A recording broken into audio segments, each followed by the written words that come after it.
There's a skill that you need to know, and you might think when I'm showing you the skill, how can you use it for your YouTube channel? You can use this in your videos, and you can also use this for your social media posts, like your YouTube community tab or even Instagram. The technique can be used in other places as well. Occasionally, I love to have fun using Canva and just come up with different techniques that make images look better. I will show you how to start a project from scratch, but I wanted to show you a couple of the images that I have done. What I've done here is create a very bright and colorful foreground and had a background that's in black and white. So for example, this image, woman in red with Paris Eiffel Tower in the background. This one, same thing, very bright foreground and a black and white background. If that's something you want to learn, stay right here. We're about to do that. On your Canva homepage, you're going to choose a design. It really doesn't matter what the size is, but for the purposes of today's tutorial, we're going to click on social media, Instagram post. And I like this one because it's square, just like YouTube community posts. We're going to look at these three pictures, and basically what I did was search in the Elements tab for woman in red and looked at the photos. So let's see here, woman in red.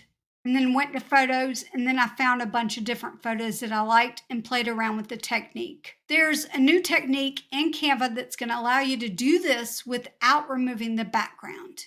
The first thing we're going to do is take this picture, right-click, set images background. I like the way that that looks. We're going to leave it just like that. We're going to click the image, go to edit photo, and then after FX, we're going to go to adjust.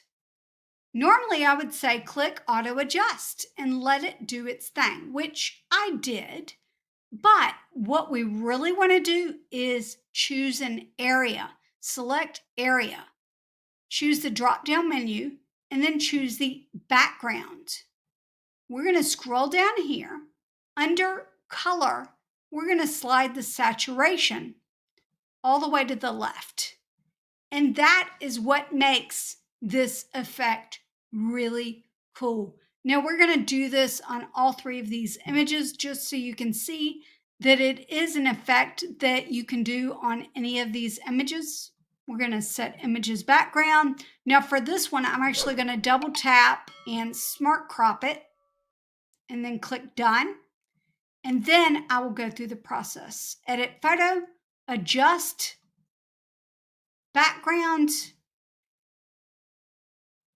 and left click on saturation. There it is. We can do the same thing with this one. Smart crop, done. Edit photo, adjust, click down to background, scroll down to saturation, and make your adjustments. If you want to download these, all you need to do is click share and download, and then you can choose what you want to download it as. For this, it would be a PNG. You might wonder if you can use stock videos from Canva in your YouTube videos. This is a great question, and I answer it right here in this video. So watch this next, and I'll see you next time. Bye.